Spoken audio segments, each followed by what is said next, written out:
Once you decide to get the COVID-19 vaccine, where do you go to get it?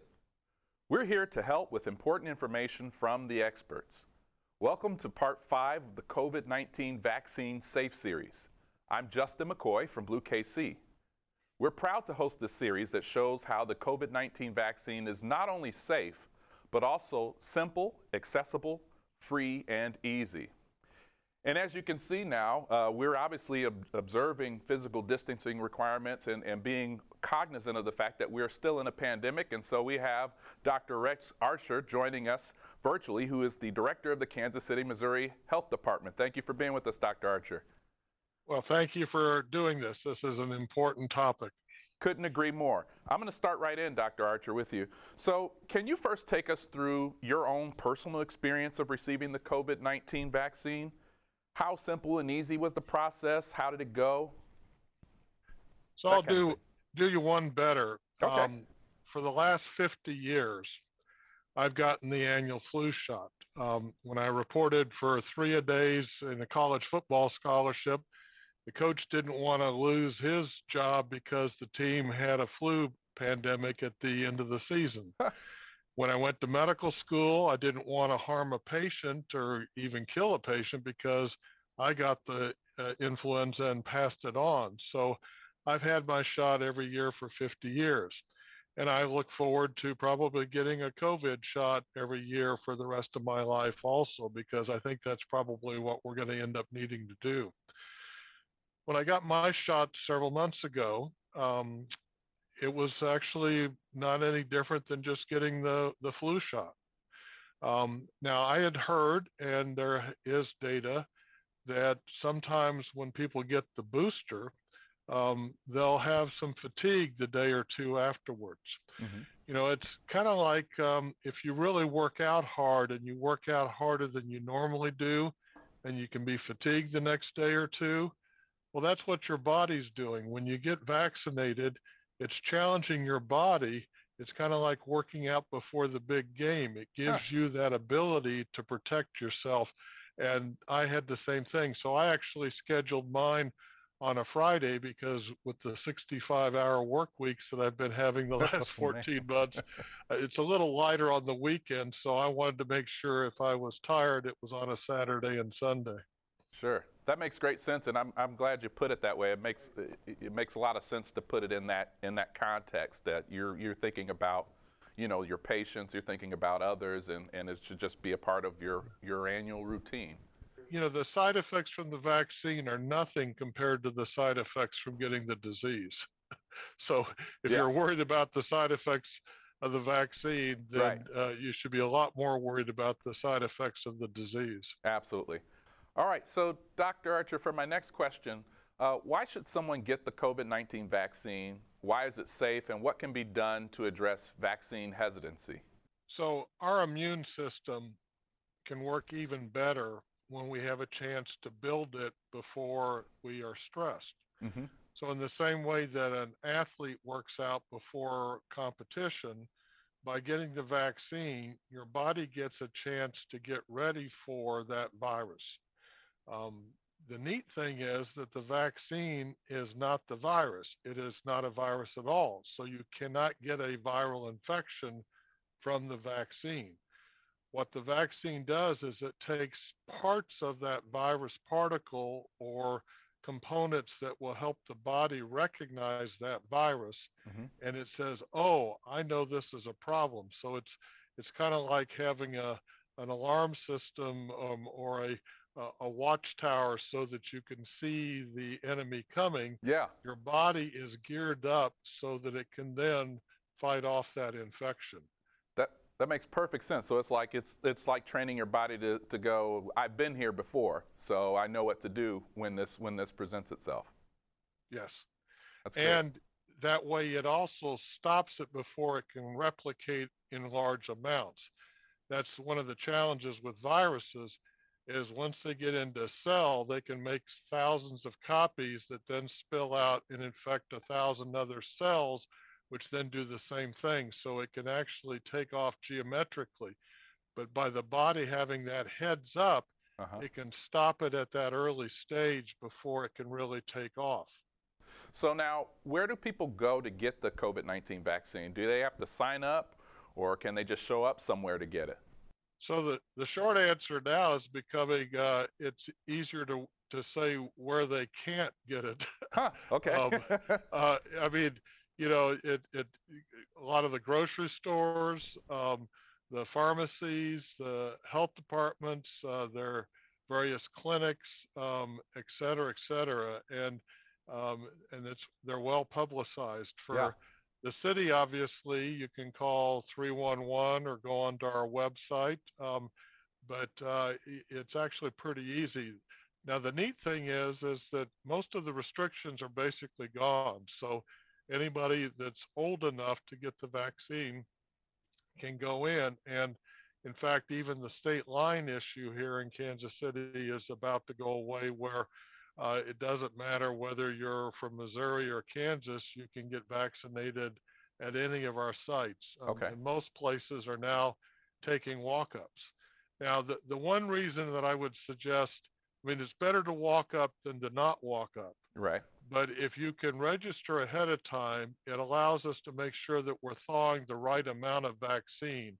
Because if a bunch of walk-ups show up and now we've got to go and thaw the vaccine, it takes, you know, a half an hour to do that. So it may take a little bit longer for you to get vaccinated. So it's always wise to try to schedule an appointment, but you don't have to. If you've got other stuff to read or do, on average, for at least our sites and then for a lot of the sites, you're in and out in 30 minutes. I mean, Yeah. it's quick, so it doesn't take very long at all. I'm happy to report I went to a Hy-Vee up in the Northland to get my vaccine, and I literally walked in and out, and I swear I was done within 20, 25 minutes, and they were also telling me to invite other people, like, hey, we've got all these spots open. If you know somebody who needs to get a vaccine, they were telling me to call my friends. So, you know, if you think about, you know, the Old West and the movies with the bank robbers, and the sheriff would grab a posse and deputize everybody to go after the bank robber. yeah. Well, think about this pandemic as a health robber, and it's robbing hospitalizations, and it's robbing our economy, and it's robbing people's lives that are dying. So I am deputizing everybody that's hearing me to be part of the posse to stop this pandemic. And I'm Absolutely. asking all of you to not only get vaccinated, but to talk it up with others, because one of the best ways that others get past vaccine hesitancy is knowing somebody that's been vaccinated. And even if you, I mean, be honest, if you've got some soreness at the site, which some people do, Yeah, but that's nothing compared to being in the ICU with a tube down your throat. So, exactly. so you know, even if you've got some side effects, be honest. There are some, but if everybody listening talks 2 or 3 people into getting vaccinated, we can end this pandemic and we can be back to normal. How have you all tried to make the vaccine more accessible, especially in minority communities? Yeah, well, our minority communities were hit pretty hard with this for several reasons. One, they were often those first line workers in essential jobs. Often those jobs didn't have sick leave, so Right. they not only had to go to work, but their colleagues were going to work maybe sick because they didn't want to be evicted or not be able to feed their families. So our folks in our minority communities, and in some of our zip codes, they're not the minority, they're the majority. Right. And I don't think we can talk about vaccines and vaccine hesitancies without talking about Tuskegee. Yeah.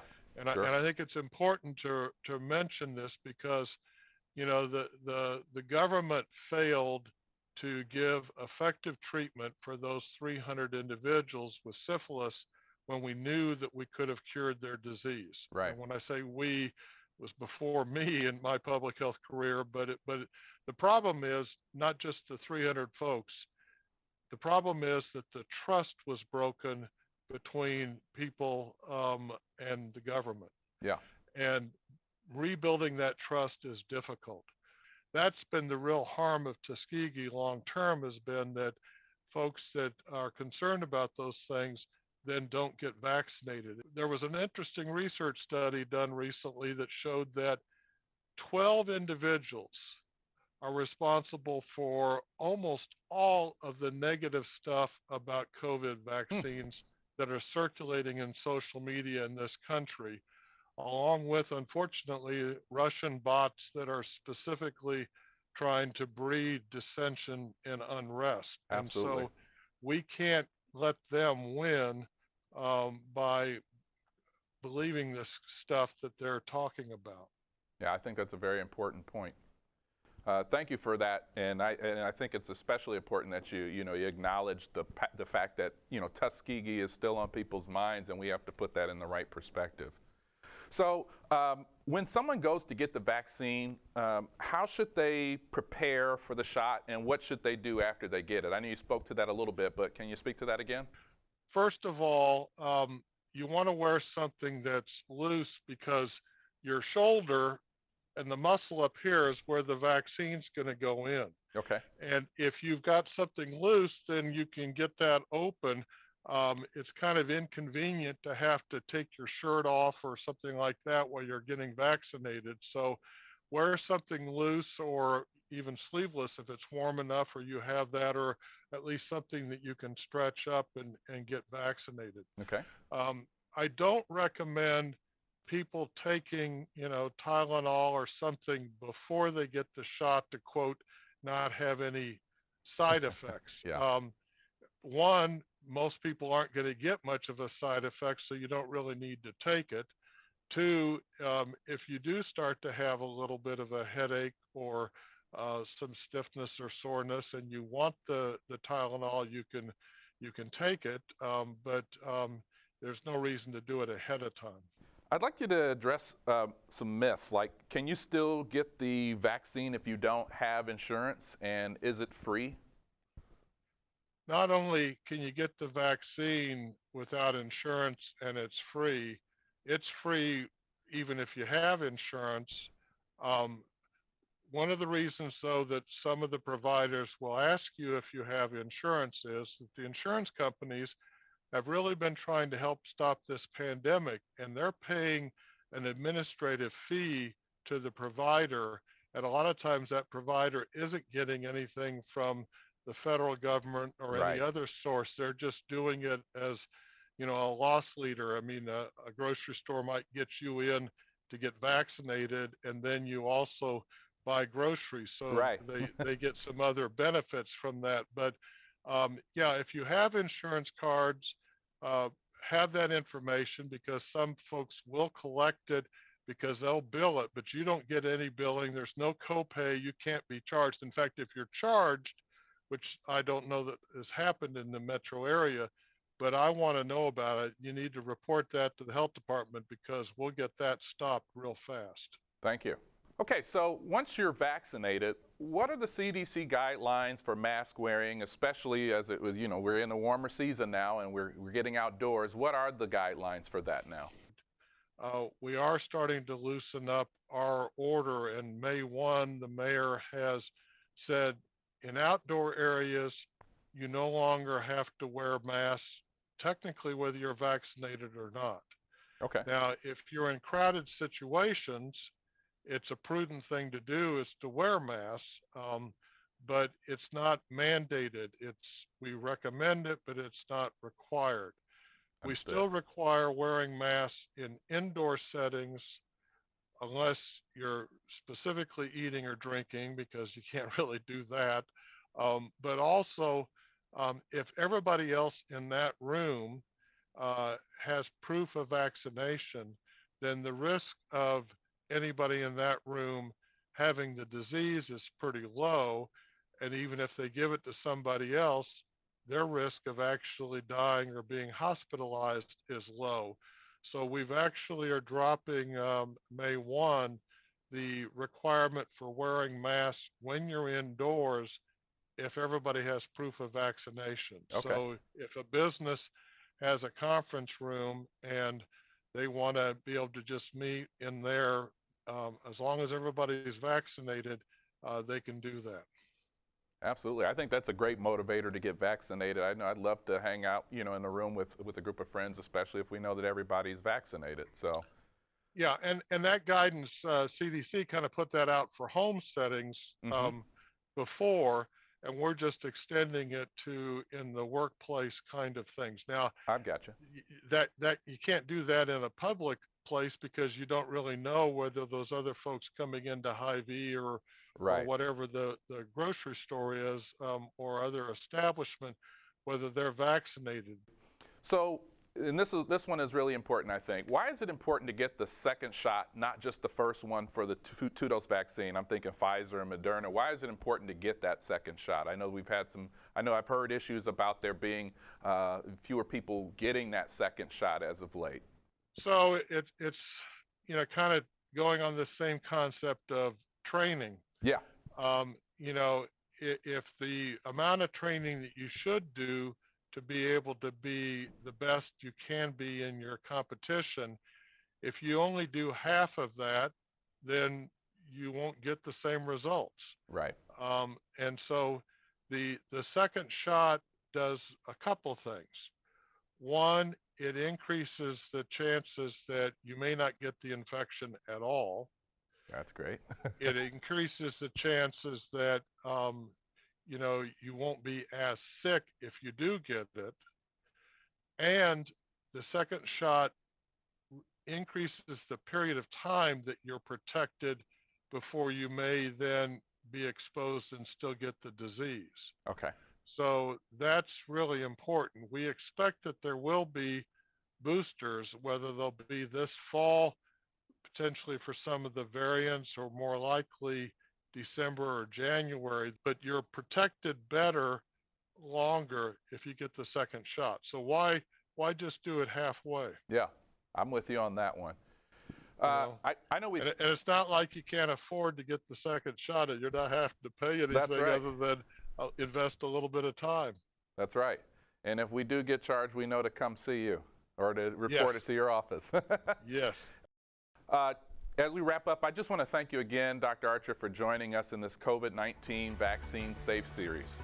To find out where you can go get the vaccine, visit the website vaccinefinder.org or follow KC Vaccine Watch on Twitter.